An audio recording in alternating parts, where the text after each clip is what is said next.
Bethel. And I'm here on behalf of the Center for Public Leadership and the Institute of Politics to welcome you.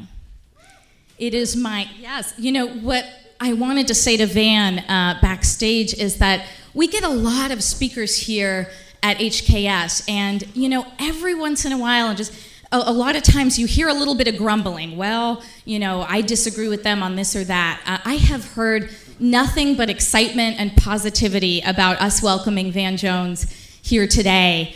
And I think that speaks a lot to who he is as someone who we can learn a lot from. We're having really difficult conversations here at HKS.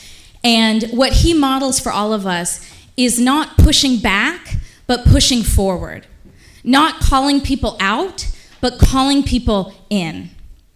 And that's why I'm proud to introduce Van Jones and David Gergen for our conversation today. I'm proud to call Van somebody who's been a friend and inspiration for actually 14 years now. So we're so happy to have two CNN giants in our midst tonight.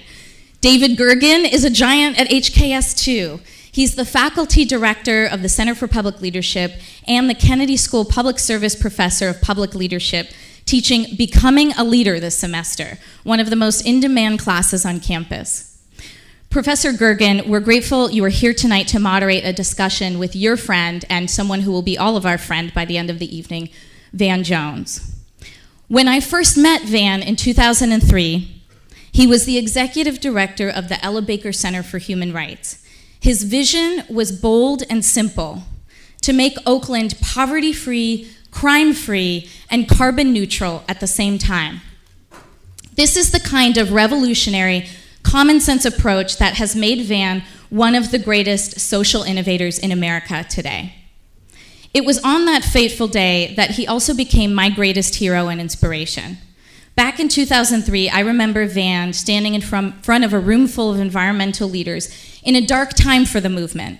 The Bush administration was dismantling EPA regulations and potentially opening the fragile Arctic National Wildlife Refuge for drilling. And what Van chose to talk about when he got up on stage was juvenile over-incarceration and young people who didn't have the dignity of work and were coming out of prison with no future and no hope. And what he said to that room full of environmentalists was that in order for your movement to survive, you have to think of these young people as part of your movement too. That unless you find the light at the crossroads between the environmental and social justice movement, your movement will fail. I think about that light at the crossroads in everything I do, and Van has continued to seek it out. Most recently, as the founder and visionary of the Dream Corps, which brings thousands of Americans together under the banner of Green for All, Yes We Code, and the Love Army. Speaking of a Love Army, tonight we also celebrate the release of Van's new book, Beyond the Messy Truth: How We Came Apart, How We Come Back Together. And I would dare say that having read Van's books before and knowing that this builds on them, I'm going to make the bold statement that to me, it is giving depth and definition to Martin Luther King's beloved community. That we are going to have to find this light at the crossroads, and that starts with figuring out how we give everybody the dignity of work and see each other's humanity. Van, thank you for continually being a light at the crossroads of America's promise and future. Thank you for helping us to turn to each other, not turn on each other. Thank you for reminding us that when it gets harder to love, love harder. On behalf of Harvard Kennedy School, let me say how grateful we are to welcome you here today, ladies and gentlemen, David Gergen and Van Jones.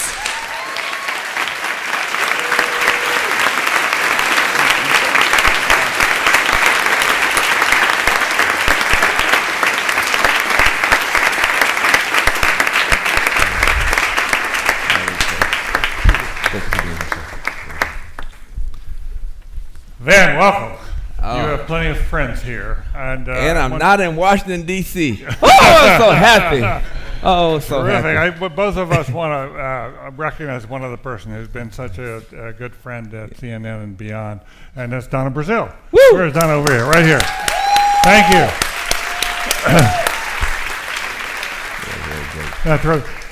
Van has written this wonderful new book. We recommend it to all of you. It's his third book. It will be his third bestseller, and you want to get there while it's still hot. But let me ask you, I want to, as a way to talk about your life a little bit, all the people in this room, especially the younger ones who are students here, really want to make a difference in the world, and they're trying to figure out how best to do that. What is it best to go to a nonprofit? Alan Casey's here to go off and start a nonprofit. Is it best to be a social activist? Is it best to go work for government? Or is it best to go on television and go out and talk to the country? You've done all of those in your life, and so what is your advice to young people in trying to sort that out? Well, I think the answer to your question is yes. Okay. I think when you're first starting, you tend to have a view, and we were talking about this upstairs, that you're going to have a career. And you have this career, and how, oh my God, how is my career going to work out? And what, you are not going to have a career. You are going to have many careers, multiple careers, if you are trying to make change. And so it's not what do I do, it's what do I do now? What do I do next? And I was a grassroots outsider. On the far left of Pluto. I was in the Bay Area, somebody who worked against police misconduct back in the 90s. We were working to close prisons, successfully closed 5 abusive youth prisons in California in the early 2000s, stopped them from building a 6th super jail, reformed 2 police departments, got a horrible police officer fired. I was doing the stuff that they talk about now. We were doing it before it was cool. And when you do that kind of stuff, you learn, and I wasn't an elected official, I was an activist. You learn a particular way of getting things done. You develop certain skills. But within 15 years, I'd gone from being a radical, progressive outsider to being a White House insider. And that's a completely different set of skills. I've been a target of the media. I've been now a part of the mainstream media. I grew up in the rural South, but I graduated from Yale Law School, taught at Princeton. If you are serious about change, hey, you, glad you're here, thank you. If you're serious about change, you wind up picking up lots of different tools. I think the through line has to be 2 things. Excellence in service. I say that because unfortunately it has become the case, and you guys, especially you young people, are all innovative and disruptive and using your Snappy Chatty and all these different things. You may notice that right now the public service sector feels stuck. Government feels stuck. Don't even tell me about the person who's been elected. Just the institution itself feels stuck. The not-for-profit sector feels like it's stuck. By the time a social movement has taken off, the foundations often haven't even been able to rewrite their grant deadlines. Last time I talked to the head of a major foundation, I said, how are you guys going to fund a hashtag? Because things move at the speed of hashtags now. So it's going to require excellence. It's going to require innovation. It's going to require a willingness to bring new tools, to bring in technology, finance, as well as that public service sensibility. So I just encourage you to, most of you guys, if you're young enough, you might live to be 150. You'll be cyborgs before you're done. You got a lot of time. Don't stress yourselves out. Just do the next thing really well with a lot of love. And then do the next thing really well with a lot of love, and you'll get there. Yeah, it reminds me so much of taking a class to see Barack Obama when he was then senator, and Samantha Power was his foreign policy advisor. Remember those days. And people asked him about a career, and he said, don't think about a career, think about your purpose. Yeah. If you have purpose in life, things will come to you. Opportunities will come your way if you're excellent and you really think about it in service. It's very strikingly similar to what you're saying now. You've been spending a lot of time thinking about the two political parties, where the politics goes from here, the importance of the parties looking in the mirror, but you say that with particular emphasis about the Democratic Party and where it is as a progressive party and where it should be going. Unpack that for us and where you've come out now after your time on the road and time on television and the like. Well, I'm lucky. I work at CNN, and by the way, as somebody, I grew up again in the rural South. I remember watching CNN with my father and him debating, and always winning. My dad always won these debates with the television. He got the last word somehow. You're winning your share now, I'm sure. Yeah. I'm trying. Willie Jones was amazing though. And I find myself now being on the other side of that camera, and it's really an extraordinary experience. I get credit, I think, for maybe trying to be humane or fair. I have to admit, I didn't start out humane or fair on CNN. My first couple of weeks on, I was a little happy to be there. And luckily, David Gergen, as is his role at CNN, took me to the men's restroom. It's a true story. And he had this look on his face, It's kind of like, I imagine like if a doctor has to give you bad news, It's like, and he explained to me, this is CNN. This is the most respected brand in the world. The conversation we're having here, we're modeling a conversation for the entire country. And when you run over people and you talk over people and you tell people they're wrong, it sends a wrong signal to the country. And it takes by the way, it takes a certain amount of courage and character to actually tell somebody when they could do better. Often we'll think that thought and we'll tell everybody else, but we never tell them. So I just want to take this opportunity personally to thank David Gergen for his mentorship and the mentorship, and not just me, but a lot of people at CNN. He's a gold standard. He's a gold standard. So, but you've been watching too much Trump. You know how to divert, deflect. Let's go back. Yes. To the Democratic, but thank you. Yes, but I appreciate let's go back to the progressive. Well, look, I think we're in trouble. Country. I think we're in trouble, and I want to say something that I hope doesn't offend anybody or doesn't make anybody too mad at me. But given the performance of liberals and progressives and Democrats since that guy came down the escalator, get ready for 8 years of Donald Trump. Because we say he's crazy, and I can tell you, I don't think we're wrong. But there's a definition of crazy we need to look at, which is doing the same thing over and over again and expecting a different result. My concern, and again, I don't want to offend anybody, we've done one thing right, and it's important, but we haven't tracked, there's something unexpected, unintended, that's not right, that we've got to take responsibility to. Let me tell you what we've done that's right, which I'll defend to the last dog barks.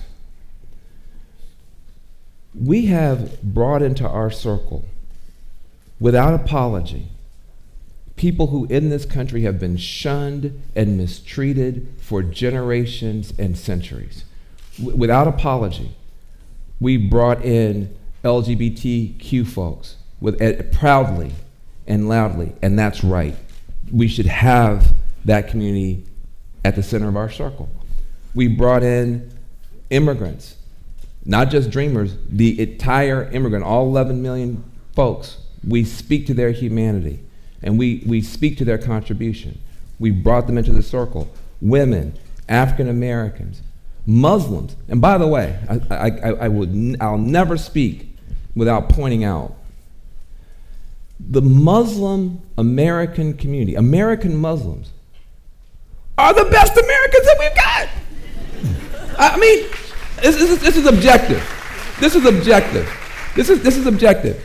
They have the lowest crime rate, the lowest divorce rate, one of the highest educational attainment for women. Every Muslim you know either has a college degree, a job, or a business.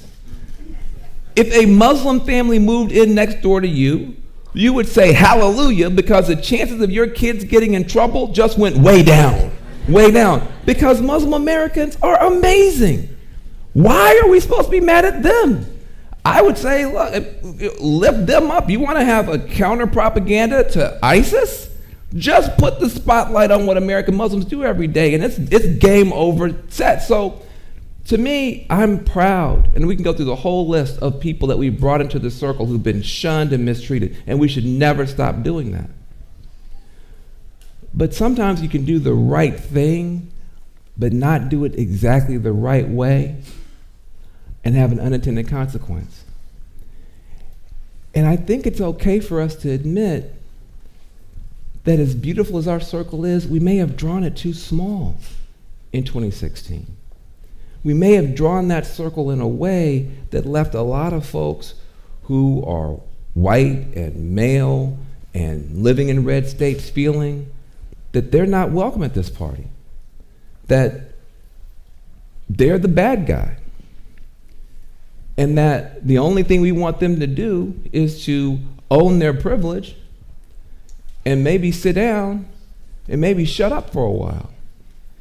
And it's hard for us because we're softies. We see ourselves as the most inclusive people ever. I mean, we love everybody.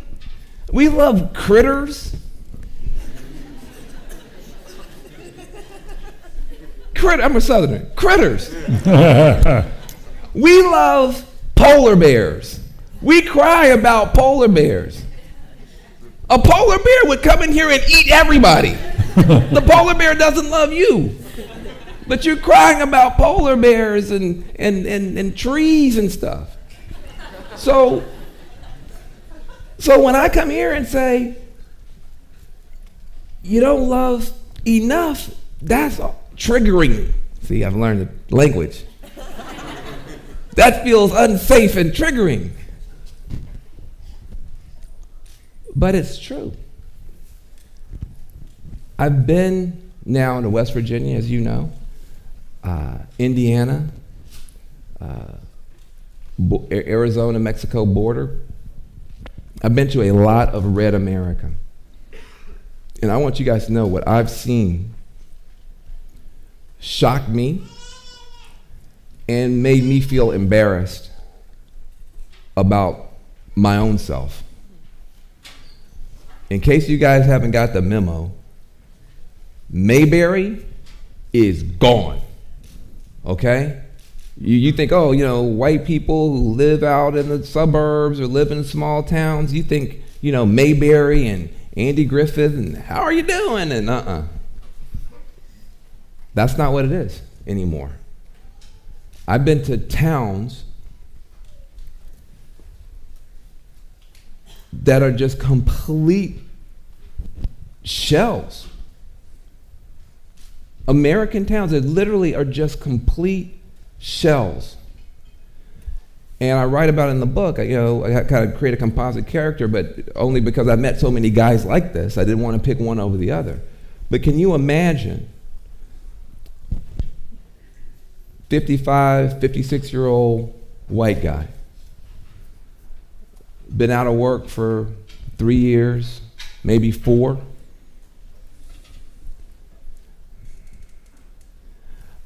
Ashamed to go to the VFW now. Doesn't want to talk to his buddies who don't have a job, and definitely don't want to talk to his buddies who do have a job. Just literally ashamed. Ashamed to go to church. Doesn't want people looking at him with that look. 2 kids. Older son hooked on painkillers, opioids, and losing everything. Every time the phone rings, is this the morgue? Because in some of these towns, the coroner's office, you don't know this, we don't live this. The coroner's office in some of these towns, every Friday, orders a freezer truck, a refrigerator truck, because they know by Sunday the morgue is going to be filled with people who have died from overdoses.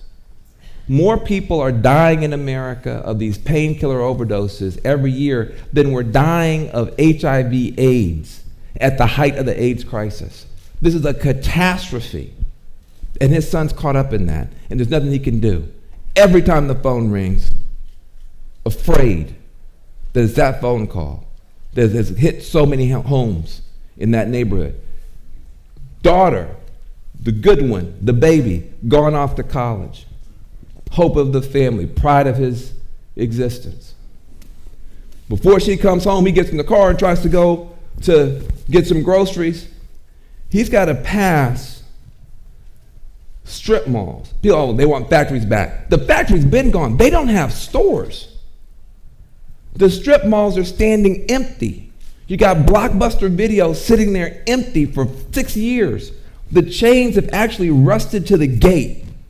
You got grass growing up through the asphalt. This guy remembers this was a good town, and he had a place in it, and it worked, and now it doesn't work, and he doesn't know what to do. But at least he's got his baby girl. He gets home, the baby girl comes home, they've made the best casserole they can make. She comes in from college and sits down, and within 10 minutes, Daddy, you're a bigot. Daddy, you're a racist. Daddy, you need to own your heterosexual privilege.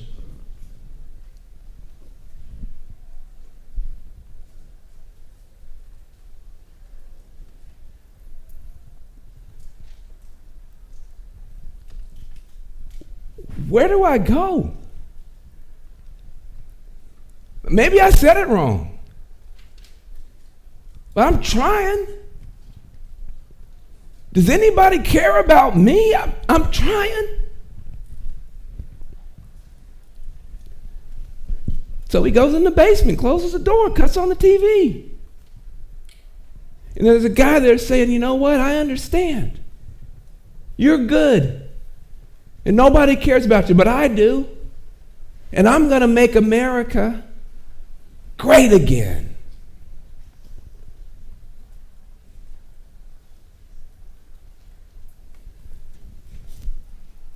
When those factories closed, I didn't go.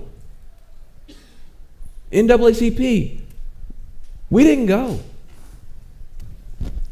National Organization of Women, big environmental groups, we didn't show up.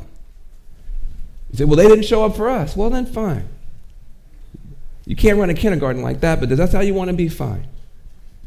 They didn't show up for us, and we didn't show up for them.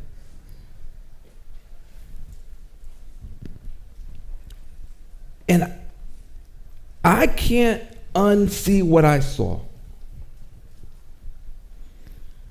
I can't come back in the liberal bubble and say all these people are terrible people, they're horrible people, they're bigots. If you vote for a bigot, you're a bigot. If you vote for a sexist, you're a sexist. Blah, blah, blah. You got to be an idiot. Blah, blah, blah. Can't these people see? What's wrong with these people? These people, these. And when I come back, these people this and these people that.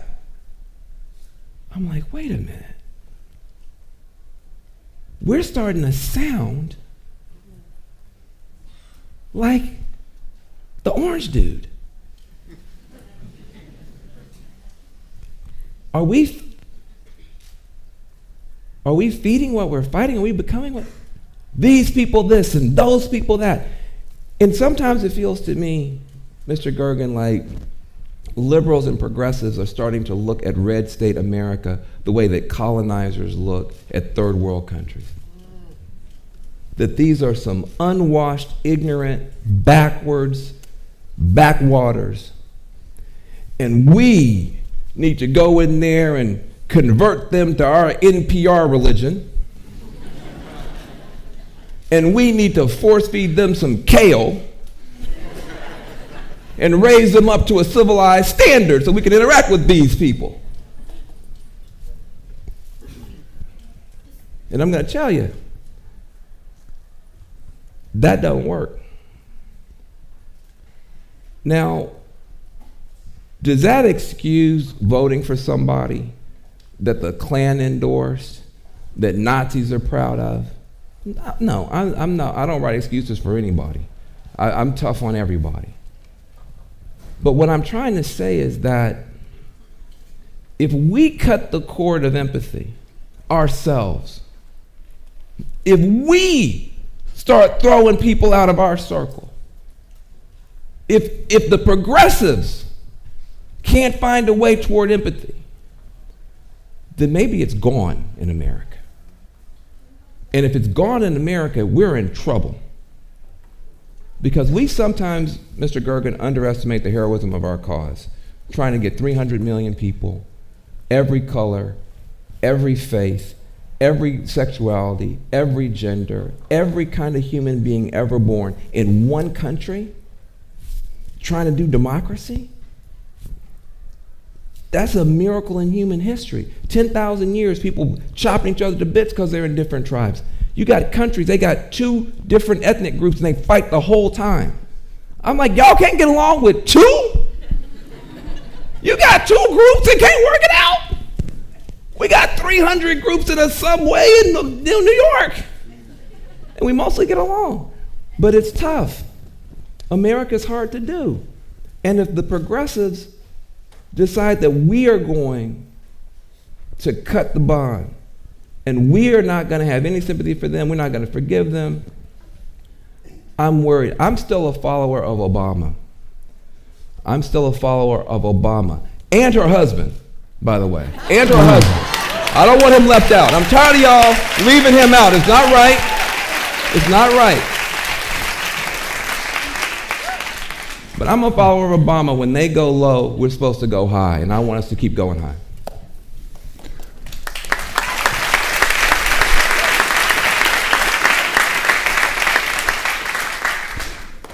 Tell these good folks what concretely they can do to understand, empathize, and to make a difference in that part of America, red state America.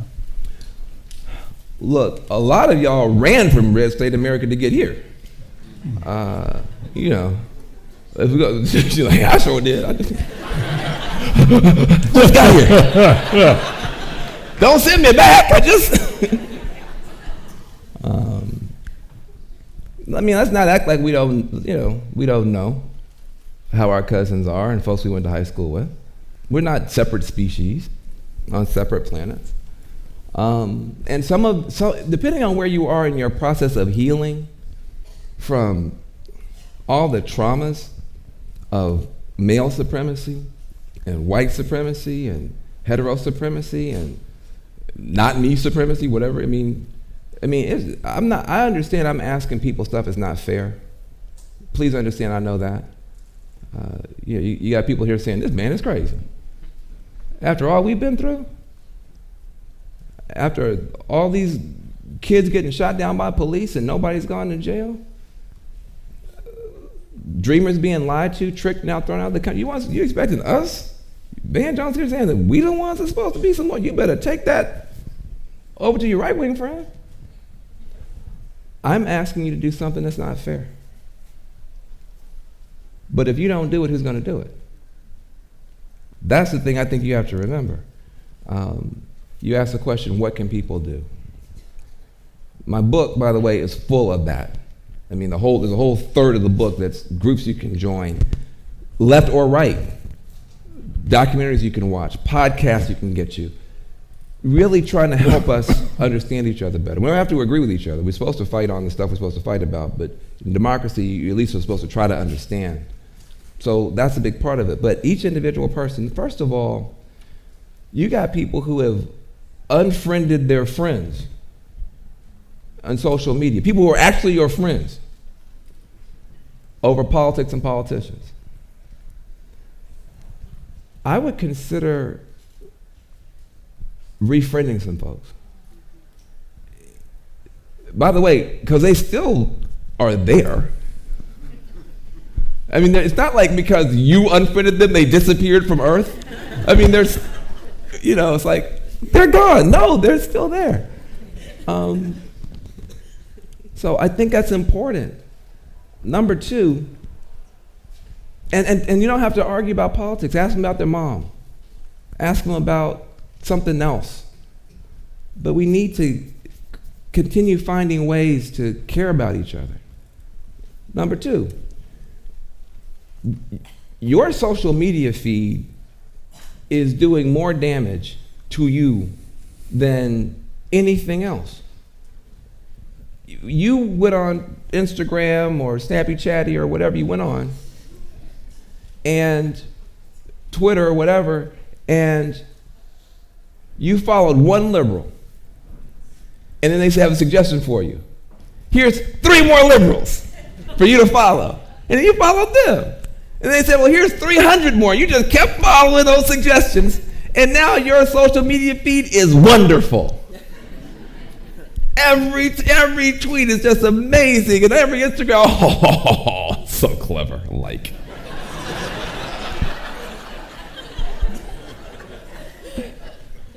And you just think to yourself, how can anybody in the world, think that Donald Trump is a good president? Because look at all the Don't you know that if you had followed one Republican, you'd have then followed 3,000 of them, and you would have a completely different worldview? I'm not joking, I deliberately put in the question, you do the query, white nationalist. And I follow like 50 of them. And then I put in right wing, I put in conservative, I put in pro-Trump. And now my social media feed is horrible. It is just awful. It's like playing Russian roulette, man. I'm like, oh, Lord, okay. Breathe.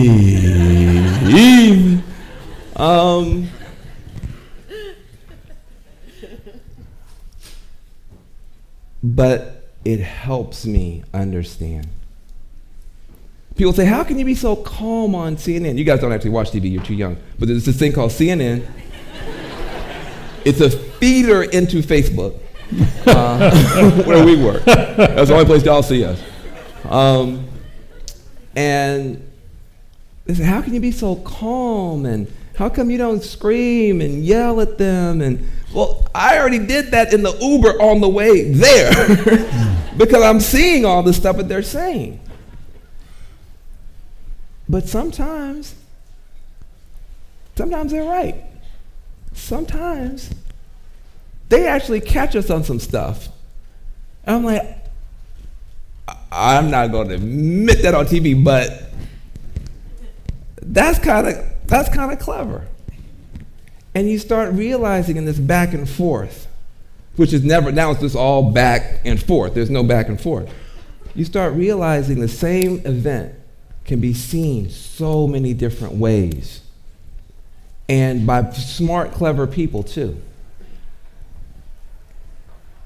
And you start realizing it's like when you're a child. Whose parents divorced when you were little? Anybody? Not that many. Y'all from all, y'all, that's why y'all are in the elite. Oh, y'all from like same families and stuck together and had 2 incomes. Okay. There's this thing called divorce. Anyway, my parents did not get divorced, though they should have, because it was just. But if you're a child and your parents are divorcing, you have 2 good people that are just talking past each other all the time. And it's very painful for children when that happens, if it happens in that way. And that's what I feel like now.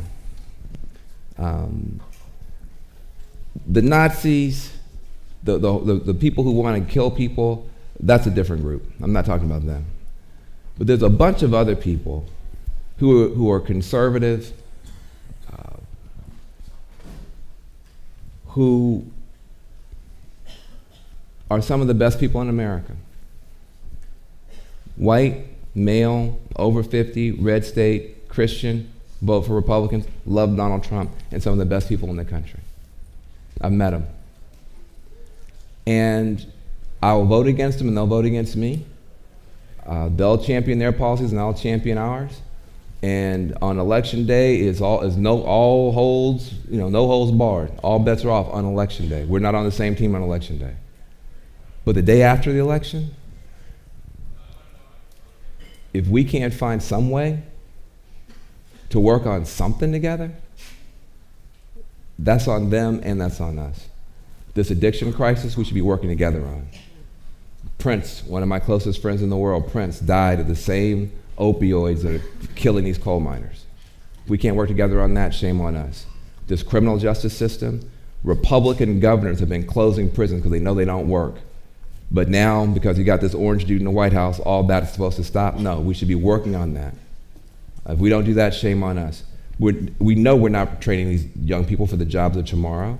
You know, I don't care if you're black, white, brown, I don't care if you're red state or blue state. Your young people are not being taught about artificial intelligence and space exploration and robots and all this stuff. So our kids aren't being prepared. I'm not talking about school reform, I mean curriculum reform. We need to make sure, I don't care if you're in a voucher or a private school, our kids need to be better prepared or we're gonna have a major problem in this country. That's stuff we can work on right now. You stay a Republican, I stay a Democrat. If you're a Republican, I don't want you to become a Democrat. If you're a Republican, you don't believe that women have the right to choose and you scared of Muslims and you don't like multiculturalism, please stay in your party. Don't come over here. We got enough problems. But vote for better Republicans. Vote for better Republicans. And I'll vote for better Democrats. Maybe we can get something done. That's got to come back to America. And if we don't start talking that way, if we don't start acting that way, if we don't start feeling that way, we're supposed to fight where we don't agree. But we're supposed to help each other where we do. And we've gotten to a point now, we fight so hard and so nasty and so mean where we don't agree, that now we won't even help each other when we do agree. And that is you're one step away from a civil war, and you don't know it. Democracies can fail. Democracies can fail. They usually fail. And they usually start just like this. Economic pressure, tribalisms. Yes, the right wing has its role in that, but we could do a better job too. Let me ask you one last question. Let's go to the floor. You talked about excellence in service. Yes. In terms of bringing us together, would a restoration of national service make a difference? You know, I haven't thought about that idea for a long time, but it might be time. My problem is if you had everybody in national service and they're still looking at their phones the whole time, it's like, yeah, I'm cleaning up the street and painting some stuff, but I'm still looking at the same feed. I don't know if even that'll do it. I mean, people literally live in different factual universes. So I think national service might be a good thing to put out there. But honestly, we just have to make it cool not to be an asshole. I mean, because, I don't mean to be rude, but presidents have a lot of spiritual power. I know y'all secular East Coast people, but I'm a Southerner, and I'm gonna tell you, presidents have a lot of spiritual power. JFK is president. Everybody wants to join the Peace Corps. Ronald Reagan's president. People want to go to Wall Street because that was what he honored. When Obama was president, even the Republicans stopped fighting so hard against marriage equality. He just put a certain tone out there. And now you have this guy as president, and everybody is just mean. Just mean, thoughtless. It's horrible. And I don't know, I can remember, look, I'm a historian. I can go way back in history to find examples of where we were better. I can go all the way back to, 2012. We had two good people running for office against each other. And I voted for mine, you voted for yours. And then we moved on. 2008, I remember how that felt. I remember how that felt.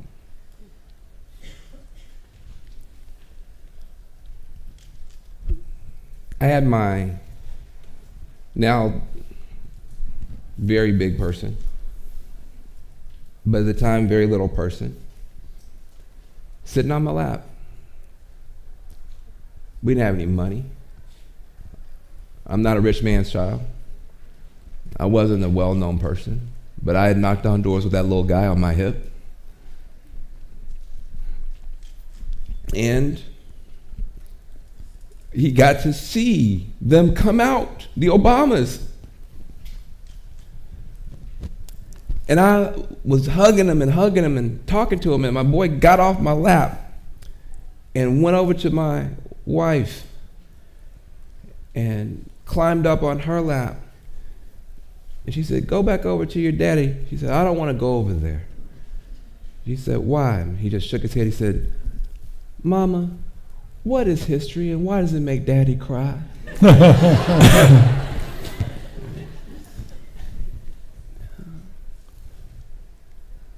That's who we are. Mm-hmm. That's who we are. And we don't want to admit this, Mr. Gergen. We didn't work hard last year. We didn't do anything last year remotely like what we did in 2008. People went to swing states in 2008. People had house parties in 2008. People sent in money. People phone banked. People gave it their all. It was a complete investment of trying to make something happen. 2012, people were terrified that he was going to be a one-term president. People gave it their all. 2016 comes along, and everybody posts very, very angry Facebook posts.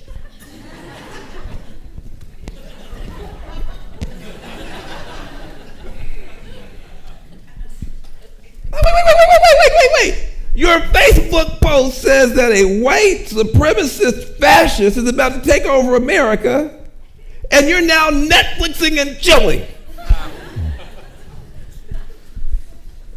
There seems to be some disconnect here because you almost got, put in a hospital trying to stop John McCain.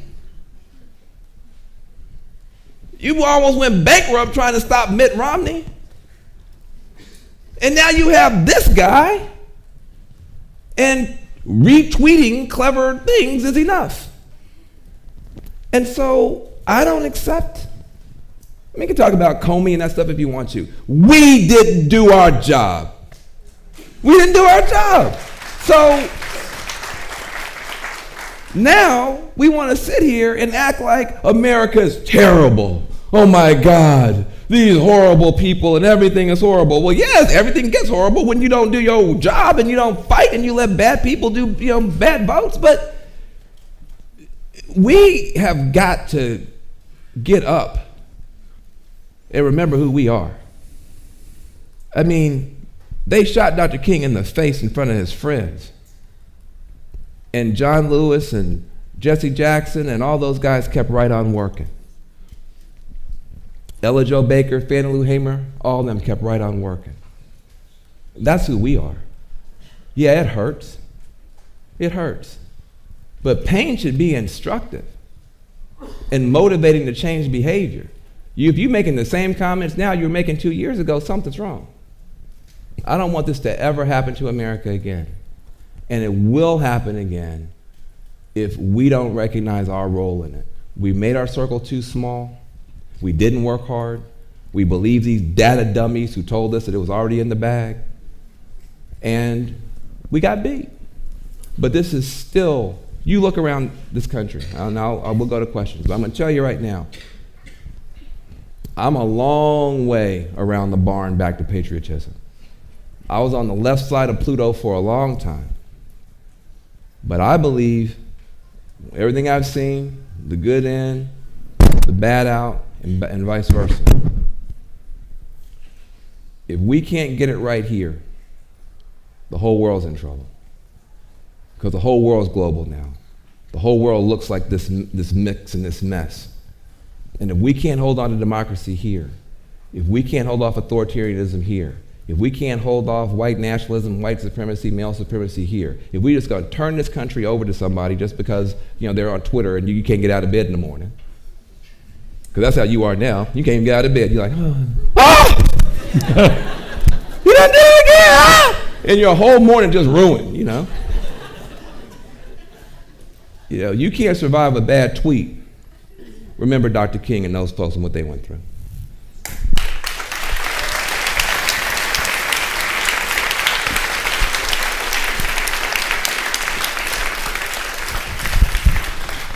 Then we welcome your questions. I see a microphone here, one there, and one there, but I don't see one here. There is another microphone here. You're first up, sir. Please come over to that microphone if you would, and we'll be coming around from here. Please.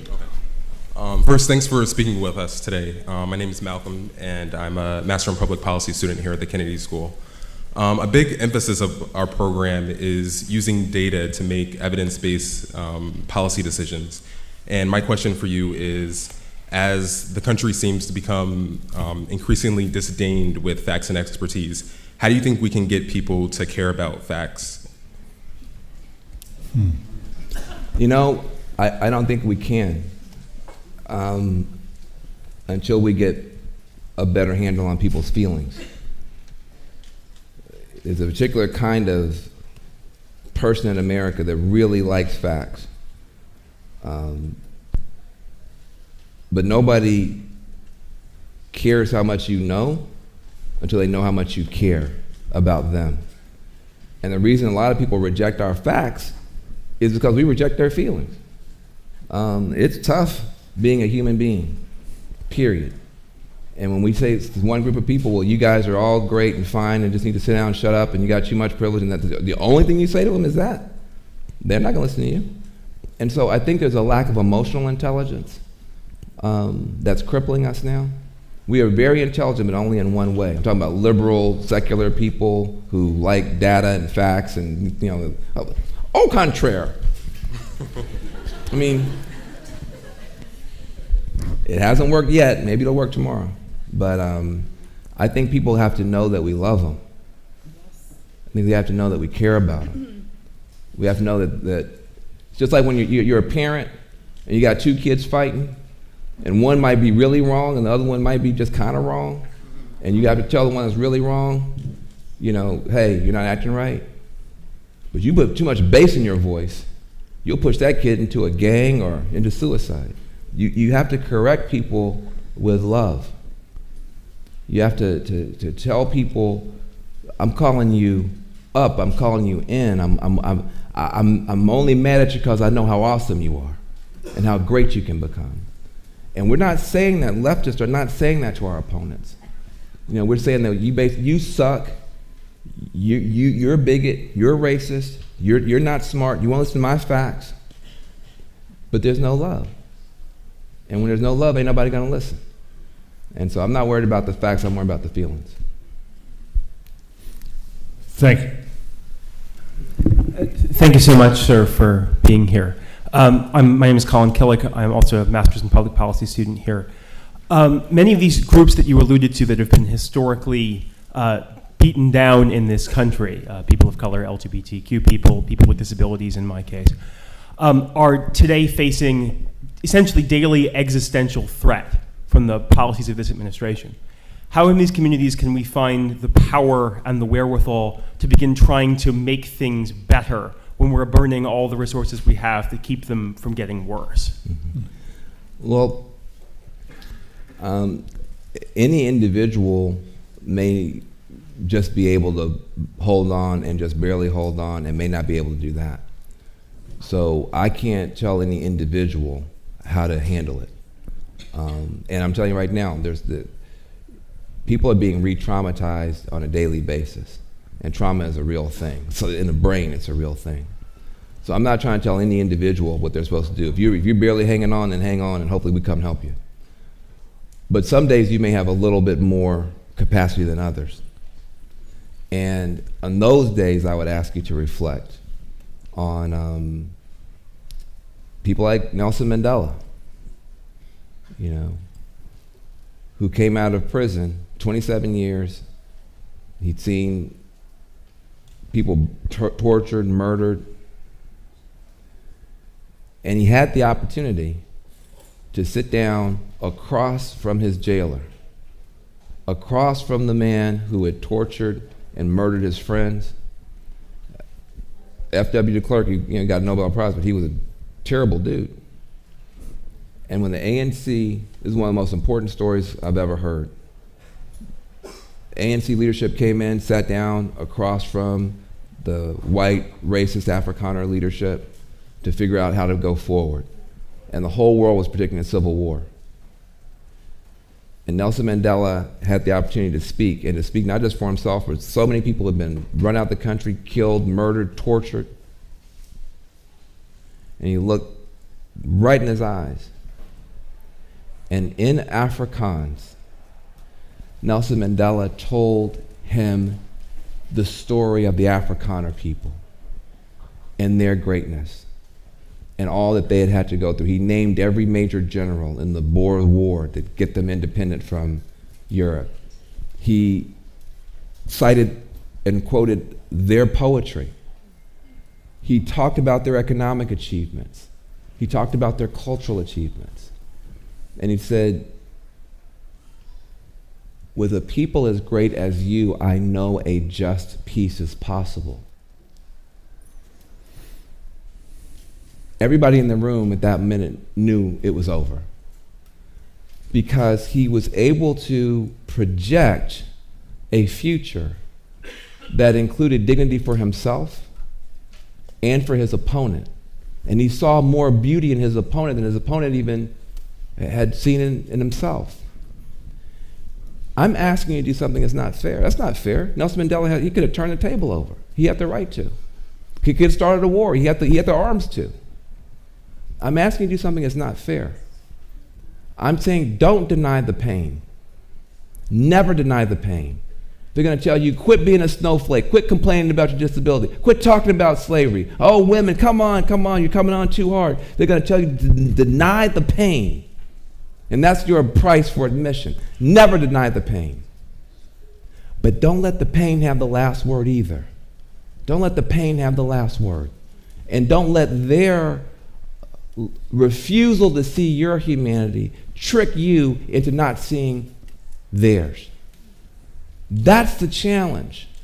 It's every breakdown can lead to a breakthrough if you let it. This is a character test for us. This is a horrifically unjust outcome, and we are going to suffer in ways we never expected to, possibly for 8 years and maybe longer. The question is, are we going to come through this better or bitter? Are we going to let this turn us into the very thing we're fighting? Or are we going to find something in ourselves that is so transformative and powerful and beautiful that even our opponents will have to take a step back in awe and wonder and disbelief? And that's up to me and you. That's up to me and you. And it's been done in human history, and it will be done in our time by us if we choose it. Thank you.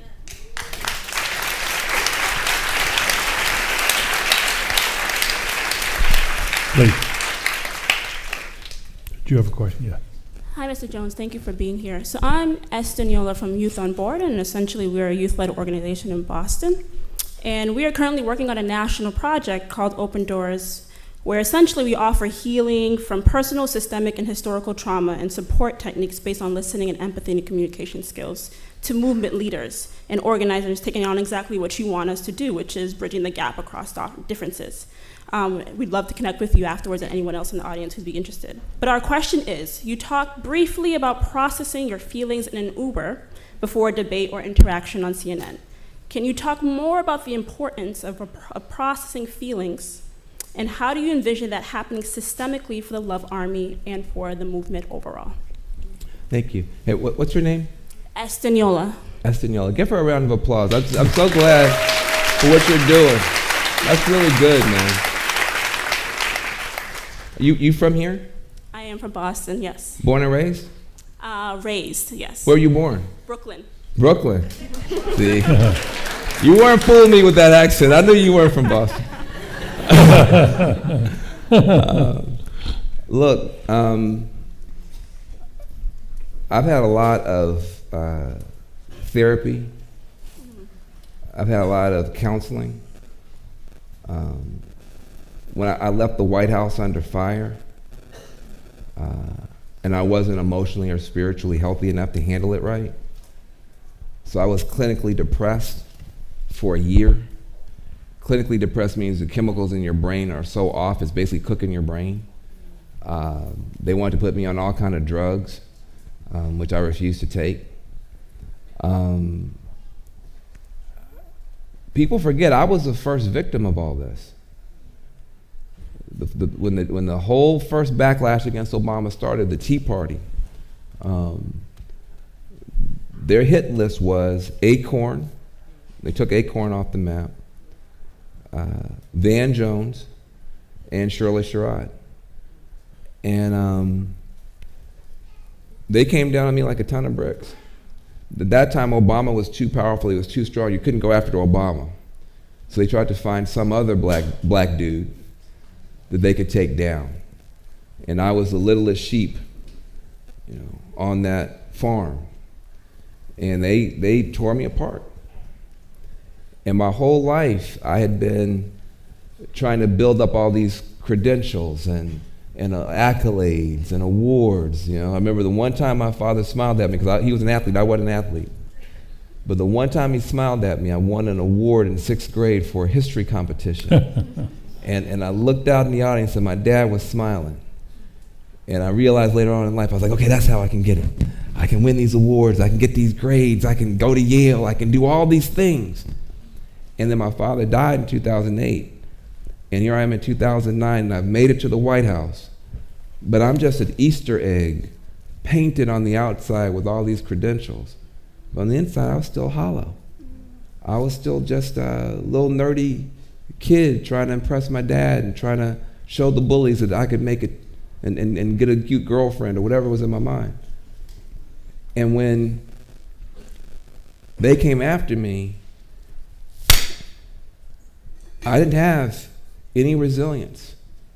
I had gone from win to win, all the way to the White House, and then out the back door. And I had it was terrible. I would have panic attacks. It was bad. I say all that to say that this is 8 months for you guys. It's 9 years for me dealing with these kind of people. But here's what I know is possible. The people who paid the money to Americans for Prosperity to lead the campaign to get Van Jones out of the White House, the people who wrote the check for that campaign are from a company called Koch Industries, okay? Koch Industries paid to take Van Jones' scalp and was successful with it and went on to fund the Tea Party and the whole deal. Do you know who I work with every day now on criminal justice reform, to close prisons and to bring folks home? That same Koch Industries. I fight against them on their horrible environmental policies. But when it comes to criminal justice reform, the libertarian right is actually aligned with the liberals. And people say, oh my God, Van, how can you work with Koch Industries? How can you work with Newt Gingrich? How can you work with all of these different people, these right-wingers? And I said, you know what? It's not about me. I've never met somebody in prison who said, Van, I need to get out of here. Help me get out of here. But whatever you do, don't work with no Republicans. I've never heard that. I've never heard that. So I'm trying to tell you something, because you're a special person. I can tell. And you work with a bunch of young people who are special. And what I'm trying to, I just want you to understand that you're going to go through things. You're going to see bad things. Things will happen that are not fair. But it's who you choose to be in the face of that. That's the only thing anybody wants to hear about. They want to know. There's something in the universe that wants to know who you are. And the only way to find out who you are is to put you in that fire. No pressure, no diamond. No pressure, no diamond. And so you're asking me a question, you read it off your phone, but I'm going to tell you there's a deeper question in your heart, which is how can I make a difference? And the fact that you're here and that's your question, to me that's the most important thing. And I'm going to tell you, I have no idea how you're going to make a difference. The only thing I can tell you is this: it's worth the struggle. It's worth it. It's worth it to go out there and take on these impossible fights and hold on to these folks who nobody's going to take care of and nobody cares about. Not because it's going to make the world better, but it's going to keep the world from making you worse. And that's enough. So thank you for being here.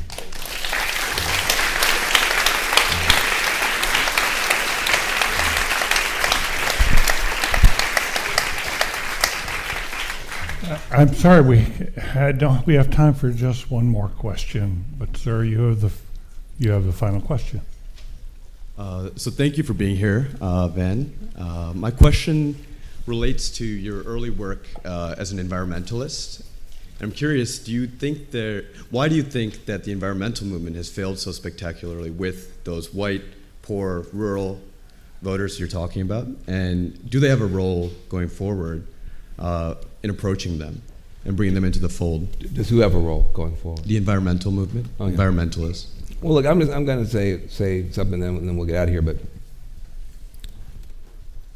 the environmental movement, as we call it,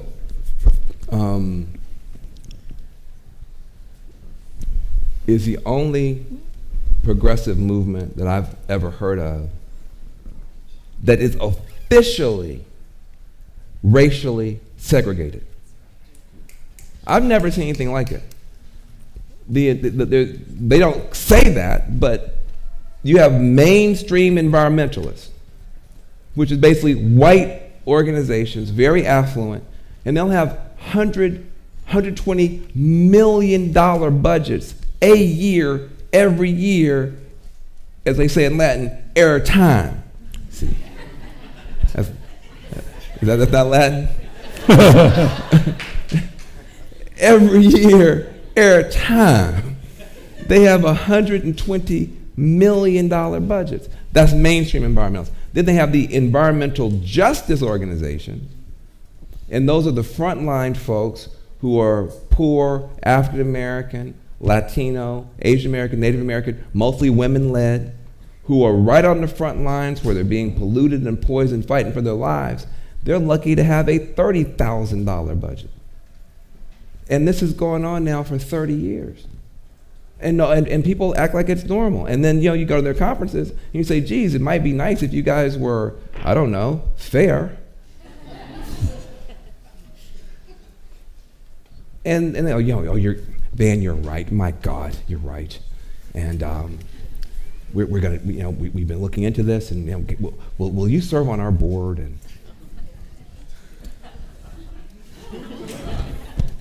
I used to fall for that trick every time, and I realized, they just want me on their board. They don't want to actually change the organizations. And it's horrible. But what does it mean? It means that we're all going to die. Because organizations that act that way can't lead anybody. So now what happens? So now you've got all the money with the small little group of people, and then the people who are really on the front lines. Like I work with a group called Green for All. And Green for All, that's people who are on the front lines. And listen, any one of those grandmamas, if they come here and sit down, you're done. You'll be yes ma'am, whatever you said. Because they're fighting for their lives. They're not, au contraire, They're like, my baby has asthma and cancer and it's not fair, I need your help. And you have to have a heart of stone, of frozen manure, not to respond. But they get no money, no help, no support. And so there's something wrong. And I think the environmental, and yeah, I love everybody. I'm saying this with love, but there's something wrong. And I think you should look at it because it's a concentration of what's wrong throughout the so-called liberal establishment.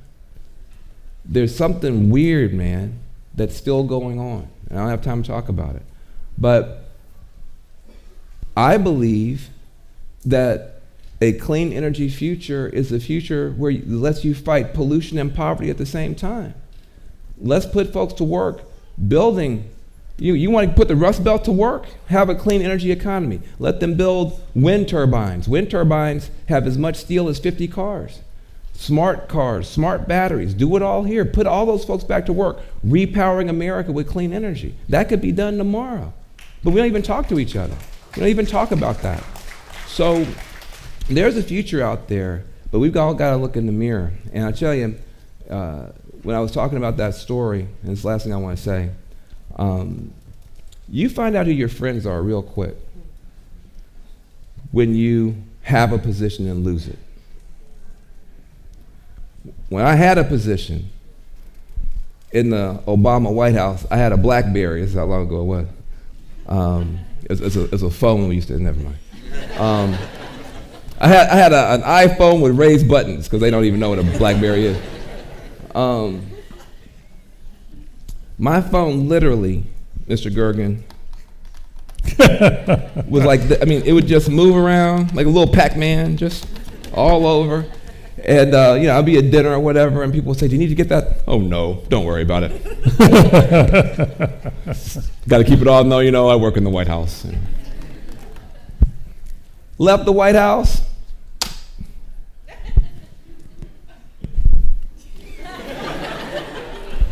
I thought the battery was dead. But you know who called me?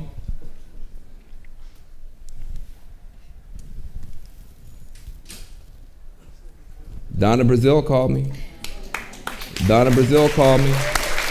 Donna Brazil called me. And I never said this publicly because, the time, politics was, difficult, but very few people in the Obama days had the authority and the courage to call and tell them anything. People would say, I'm going to call the Obamas and I'm going to say, hi. I was just thinking that maybe I told them, nobody would stand up to the Obamas and tell them anything. But Donna Brazil, I can't tell it all. I'm not sure I can't tell it with a camera. But there is nobody in American life or American politics with more courage, more character, and more integrity than Donna Brazil. I've seen it myself. We love you, and I thank you very much.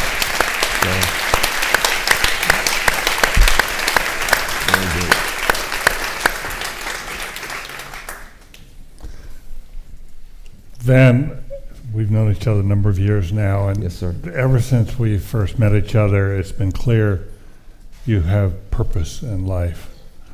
And what's been so wonderful is that now you found your voice. And you brought that voice to CNN, and we encourage you to take it across America. It's really important that people hear you. And thank you for coming to the Kennedy School.